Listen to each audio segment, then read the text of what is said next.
आजच्या या पक्ष सोहळ्याच्या निमित्तानं मी आदरणीय शिंदे साहेबांच्या मनापासून अंतःकरणापासून या ब्रह्मांड नायक पांडुरंगाच्या नगरीमध्ये त्या ठिकाणी अंतःकरणापासून स्वागत करतो। साहेब 2009 ला या मतदारसंघाची पुनर्रचना झाल्यानंतर देवभूमी पंढरपूर आणि संतभूमी मंगळवेढा या दोन्ही नगरीची हा मतदारसंघ झाल्यानंतर 2009, 2014, 2019 ला तिन्ही वेळेला माझ्या वडिलांनी भारतनानाने या मतदारसंघाचं प्रतिनिधित्व केलं। या भागातल्या शेतकऱ्यांच्या, सर्वसामान्यांच्या, बहुजन समाजाच्या अडचणी, प्रश्न, समस्या त्या पवित्र विधान भवनामध्ये भांडण्याच्या त्या ठिकाणी भूमिका बजावली। परंतु 2020 ला कोरोनाच्या त्या कठीण काळात त्या प्रसंगी दुःखद निधन झाल्यानंतर त्या अडचणीच्या, संकटाच्या प्रसंगी ज्यावेळी मतदारसंघावरती प्रतिकूल परिस्थिती, अडचणीची परिस्थिती, माझ्या कुटुंबावरती संकटाची, अडचणीची परिस्थिती त्या दरम्यान आली। मग झालेली पोटनिवडणूक असेल, त्यानंतर साहेब 2024 ला झालेली निवडणूक असेल, पोटनिवडणुकीला साहेब 3700 मतांनी मला पराभवाला त्या ठिकाणी सामोरं जावं लागलं। पराभवाला सामोरं जावं लागल्यानंतर राज्यातल्या प्रत्येक नेते मंडळींच्याकडे या मतदारसंघातल्या, तालुक्यातला प्रत्येक प्रश्न पोटतिडकीनं मांडण्याचा त्या ठिकाणी घेऊन जाण्याची भूमिका मी मांडत होतो, बोलत होतो। परंतु तालुक्यात बऱ्याच लोकांनी सांगितलं भालके संपलेत, भालकेचं काय आहे। पण 2024 ला देखील साहेब निवडणूक लढवत असताना या भालकेचं काय आहे म्हणून त्या ठिकाणी सांगितलं।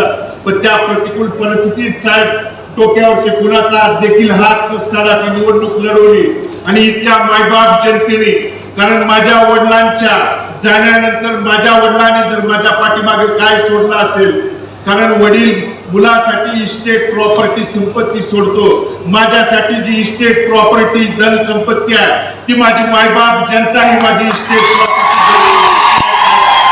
मला 1,16,717 मतदार बंधू भगिनींनी आशीर्वाद देऊन पाठबळ देण्याची भूमिका त्या दरम्यान बजावली। 8,400 मतांनी त्या ठिकाणी पराभव स्वीकारावा लागला। पण पराभवाला खचून न जाता लढणं त्या ठिकाणी काळाची गरज आहे। लढणं, कारण साहेब मी आपली भाषणं नेहमी त्या ठिकाणी ऐकत आलेलो आहे। रणांगणातनं त्या ठिकाणी पळ कधीच काढायचा नसतो, रणांगणातनं पळायचं नाही तर प्रत्येक रणांगणातनं पळवायचं काम त्या ठिकाणी करायची भूमिका, पार पाडायची असते भूमिका।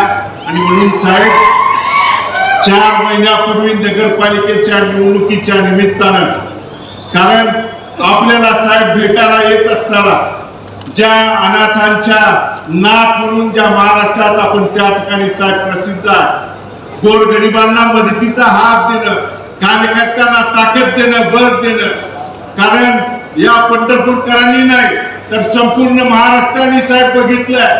आज आपण मुख्यमंत्री असताना साहेब पंढरपूरकरच नाही तर संपूर्ण महाराष्ट्र बघत होता।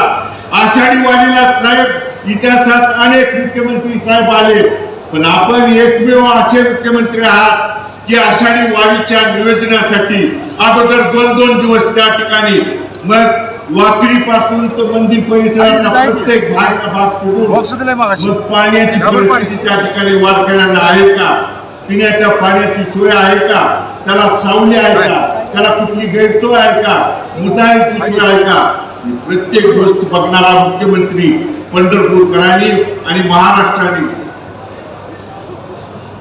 उभ्या महाराष्ट्राने साहेब पहिल्यांदा पंढरपूरच्या इतिहासामध्ये त्या ठिकाणी बघितला। आणि ती भूमिका पंढरपूरकरांनी त्या ठिकाणी अनुभवली आहे, बघितली आहे। आणि म्हणून 4 महिन्यापूर्वी साहेब निवडणुकीला सामोरं जात असताना ही आपली त्या ठिकाणी परवानगी घेऊन आपण सांगितलं जा लढ, तुझ्या पाठीमागे मी खंबीरपणे उभा आहे म्हणून सांगितल्यानंतर मी इथल्या सगळ्या सहकाऱ्यांना, कार्यकर्त्यांना सांगितलं होतं की आपण त्या ठिकाणी सक्षमतेने ही नगरपालिकेची निवडणूक लढवायची। आणि साहेब निवडणूक लढवत असताना आज जिल्ह्यात अशी परिस्थिती आहे साहेब, आमच्या विरोधात लढत असताना आमदार असतील, राज्याचा त्या ठिकाणी या जिल्ह्याचा पालकमंत्री गणपती मंडळाला आरतीला फिरावत असं गल्ली गल्ली बोळा बोळा या जिल्ह्यानं प्रत्येक तालुक्यात प्रत्येक शहरात प्रत्येक त्या ठिकाणी नगरपालिकेला बघितलंय. येऊन त्या ठिकाणी चौकात त्या ठिकाणी सांगत होता. माझ्या पत्नीला प्रश्न विचारत होता, मला विचारत होता की बालकेजी तुम्ही निवडून आल्यानंतर निधी कुठून आणणार आहे? तुम्ही निवडून आल्यानंतर त्या ठिकाणी निधीला माझ्याकडे यावं लागणार आहे.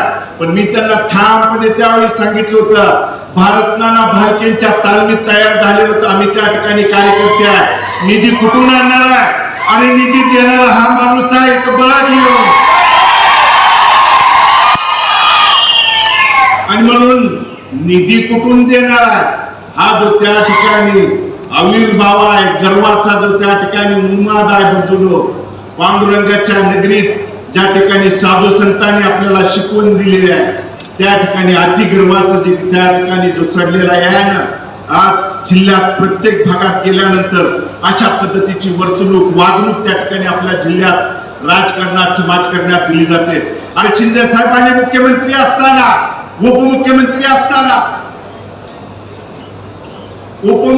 असताना कधी पक्ष पार्टी जात पात कट कट कधीच बघून त्या ठिकाणी निधीच्या बाबतीत कधी त्या ठिकाणी दिलं नाही. आणि म्हणून ती भूमिका बजावत असताना या गोष्टी त्या ठिकाणी जाणून बुजून काही अडचणी आणण्याचं, गुन्हे देखील दाखल करण्याच्या भूमिका त्या दरम्यान काही गोष्टी साहेब आमच्यावरती त्या ठिकाणी झालेल्या आहेत. आणि म्हणून या 3-4 महिन्याच्या कालावधीत साहेब आम्ही ज्यावेळी आपल्याला भेटलो त्यावेळी निधीच्या माध्यमातून, मग आदरणीय तानाजी सावंत सर असतील यांच्या माध्यमातून मी आपल्याला त्या ठिकाणी भेटलो की पंढरपूर नगर परिषदेच्या माध्यमातून साहेब नगराध्यक्ष आणि सर्व सन्माननीय नगरसेवक या ठिकाणी मंचावर आहेत. नगर परिषदेच्या प्रशासकीय इमारतीसाठी साहेब विशिष्ट त्या ठिकाणी वैशिष्ट्यपूर्ण निधीतून 50 कोटीच्या निधीची साहेब त्या ठिकाणी आपल्याला मागणी त्या दरम्यान केलेली आहे. पंढरपूर शहराच्या विकास आराखड्यातल्या रस्ते विकसित करण्यासाठीची साहेब आम्ही त्या ठिकाणी 100 कोटीची मागणी आपल्याकडे केलेली आहे साहेब. यशवंतराव चव्हाण तलाव त्या ठिकाणी परिसर विकासासाठीची 30 कोटीची आपल्याकडे निधीची मागणी केलेली आहे. वैशिष्ट्यपूर्ण निधीच्या संदर्भात साहेब कार्तिक वारी, आषाढी वारी आणि इतर त्या ठिकाणी ज्या वाऱ्यांच्यासाठी जो निधी दिला जातोय तो निधी वारी त्या ठिकाणी आषाढी वारीच्या 10-15 दिवस आधी दिला जातो. पाऊस काळात त्या ठिकाणी कामं झाल्यानंतर काही कामं त्या ठिकाणी निकृष्ट दर्जाची किंवा पाऊस काळात होतात त्यामुळे चुकीची त्या ठिकाणी कामं होऊ नये म्हणून जर आता आम्हाला त्या ठिकाणी दिली तर ती चांगल्या पद्धतीची कामं होण्यासाठी साहेब आम्हाला त्या ठिकाणी ताबडतोब आपल्याला निधी त्या ठिकाणी द्यावा. GFRP जे शॉकप्रूफ पोल साहेब आम्ही त्या ठिकाणी आपल्याकडे मागणी केली की जेणेकरून शॉकप्रूफ पोल जे विजेचे त्या ठिकाणी शॉक लागून इथं जवळजवळ 25-30 लाख आषाढी त्या ठिकाणी जे यात्रा आषाढीच्या वेळी भरते त्यावेळी कुणालाही इथल्या वारकरी येणाऱ्या महाराष्ट्रातल्या येणाऱ्या वारकऱ्यांना शॉक लागणं त्या ठिकाणी दुर्घटना होऊ नये म्हणून त्या दरम्यानची त्या निधीची त्या ठिकाणी मागणी केलेली आहे. पंढरपूर शहरामध्ये साहेब त्या ठिकाणी अद्ययावत असं क्रीडा संकुलाचं त्या दरम्यान मागणीचं आपल्याकडे ती मागणी केलेली आहे. आणि दुसरं जे संतांची नगरी म्हणून मंगळवेढ्यामध्ये साहेब जी प्रसिद्ध आहे त्या नगरीमध्ये 24 गावच्या उपसा सिंचन बाबतीतला योजना आहे. आणि जगत ज्योती महात्मा बसवेश्वराच्या स्मारकासाठीचा वर्षोवर्ष साहेब महात्मा बसवेश्वराच्या स्मारकाच्या बाबतीतला निधी ज्या महात्मा बसवेश्वराने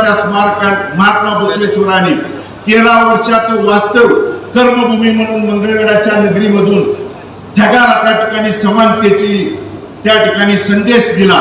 त्याचं त्या ठिकाणी कुडल संगमच्या धर्तीवरती आपल्या मंगळवेढ्यामध्ये त्या ठिकाणी स्मारक व्हावं यासाठी साहेब त्या ठिकाणी स्मारकाच्या निधीच्या बाबतीत आणि संत चोखामेळा स्मारकाच्या निधीच्या बाबतीत त्या ठिकाणी निधी मिळावा ही विनंती आपल्या माध्यमातून करतो.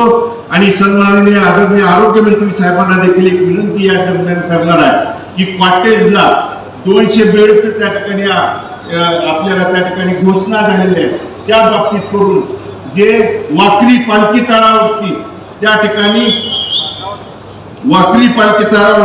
त्या ते ट्रामा केअर सेंटर साहेब आपण आषाढीच्या वेळी त्या ठिकाणी येऊन पाहणी करून देखील त्या ठिकाणी गेला होता, ते देखील करावं ही मागणीच या दरम्यान करतो.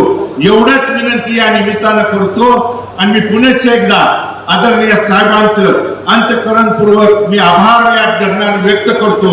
आणि साहेब आपण जो आमच्यावरती विश्वास दाखवला या पक्षामध्ये भविष्य काळात आदरणीय बापूंनी सांगितलेल्या पद्धतीनं या पक्षवाढीच्यासाठी भविष्य काळात आपल्या विचारानं जास्तीत जास्त त्या ठिकाणी आपल्या जिल्ह्यात त्या ठिकाणी शिवसेनेचे आमदार निवडून देण्यासाठी आम्ही भविष्य काळात आपल्या सोबत त्या ठिकाणी ताकदीनं लढून त्या ठिकाणी आपल्या सोबत राहू एवढंच या निमित्तानं अभिवचन देतो आणि मी माझं मनोगत थांबवतो. धन्यवाद. जय हिंद, जय महाराष्ट्र.